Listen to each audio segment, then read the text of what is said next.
Assalamualaikum warahmatullahi wabarakatuh. Alhamdulillahirrahmanirrahim. Wa bihi nasta'in ala umuri din wa din. Wassalatu wassalamu ala asrofil anbiya'i wa mursalin sayyidina wa maulana Muhammadin wa ala alihi washabihi ajmain, amma ba'd. Yang terhormat Bapak Aditya Prayogi selaku dosen pembimbing sejarah peradaban Islam, saya Al-Nizar Zulmi dengan NIM 2120272 izin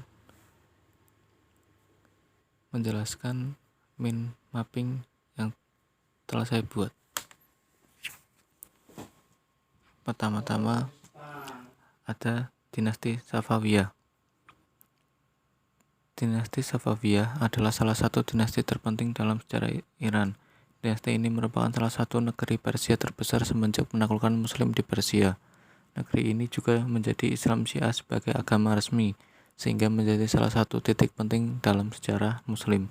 Safawiyah berkuasa dari tahun 1501 hingga 1722, mengalami restorasi singkat dari tahun 1729 hingga 1736. Pada puncak kejayaannya, wilayah Safawiyah meliputi Iran, Azerbaijan, Armenia sebagai besar Irak, Georgia, Afghanistan, Kaukasus, dan sebagian Pakistan, Turkmenistan, dan Turki. Safawiyah merupakan salah satu negeri Mesiu Islam selain Utsmaniyah dan Mughal. Meskipun jatuh pada tahun 1736, salah satu warisan terbesarnya adalah kebangkitan Persia sebagai benteng ekonomi antara timur dan barat, pendirian negara yang efisien dan birokrasi yang didasarkan pada check and balance, dan inovasi arsitektur dan seni. Selain itu, karena Safawiyah pula Syiah menyebar ke seluruh Iran dan daerah sekitarnya. Dinasti Fatimiyah. Dinasti Fatimiyah menjadi satu-satunya dinasti Syiah dalam Islam. Dinasti yang berlokasi di Tunisia ini didirikan oleh Said Ibnu Husain. Kekhalifahan Fatimiyah diawal dari Ismailiyah, gerakan sekte golongan Syiah. Wilayah kekuasaannya meliputi Afrika Utara, Mesir, dan Suriah. Pada dasarnya dinasti Fatimiyah didirikan sebagai tandingan Bani Abbasiyah, penguasa dunia Muslim yang berpusat di Baghdad. Berdirinya Fatimiyah juga disebabkan oleh konstelasi politik yang terjadi dalam dinasti Abbasiyah. Awal mula, seperti diketahui, dinasti ini berdiri karena Said Ibnu Husain, penerus Ibnu Maimun. Kemunculannya kala itu merupakan puncak propaganda sekte Ismailiyah yang sempat menggeser kekhalifahan Umayyah. Kendati demikian, keberhasilan gerakan ini juga tak lepas dari upaya propaganda Abu Abdullah Al-Hudain Al-Syi'i.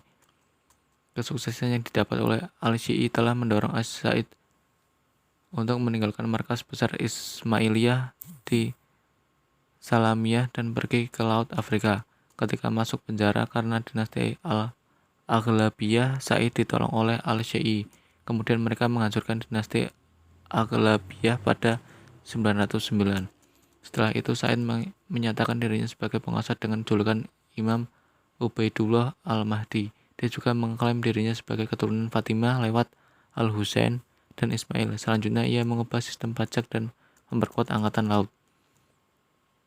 Masa kejayaan atau puncak keemasan dinasti Fatimiyah terjadi pada kepemimpinan Khalifah Al-Aziz. Kala itu kebudayaan Islam berkembang dengan pesat. Buktinya bisa dilihat dari berdirinya Masjid Al-Azhar yang berfungsi sebagai pusat pengajian Islam dan ilmu pengetahuan. Kemudian kemajuan bidang keilmuan dinasti Fatimiyah juga bisa dibuktikan lewat keberadaan Darul Hikmah atau Darul Ilmu yang dibangun oleh Al-Hakim. Kabarnya bangunan ini dibangun secara khusus untuk propaganda doktrin Syiah. Tak hanya keilmuan, dinasti Fatimiyah juga mencapai kemakmuran di bidang ekonomi.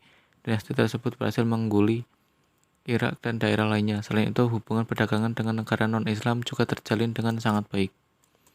Kemunduran dinasti Fatimiyah langsung mengalami kemunduran pesat. Kala itu Al-Aziz yang meninggal dunia digantikan oleh putranya, Abu Ali Mansur Al-Hakim yang masih berusia 11 tahun. Al-Hakim melakukan hal yang kejam. Ia membunuh wazir, menghancurkan gereja, merusak kuburan suci umat Kristen, dan menerapkan aturan kontroversial untuk masyarakat non-Islam. Samping itu, runtuhnya dinasti Fatimiyah juga dipicu oleh faktor eksternal di mana bangsa Normandia, Banu Saljuk, Banu Hilal, dan Banu Sulaim mulai menguasai wilayah Fatimiyah secara perlahan. Dinasti Mughal.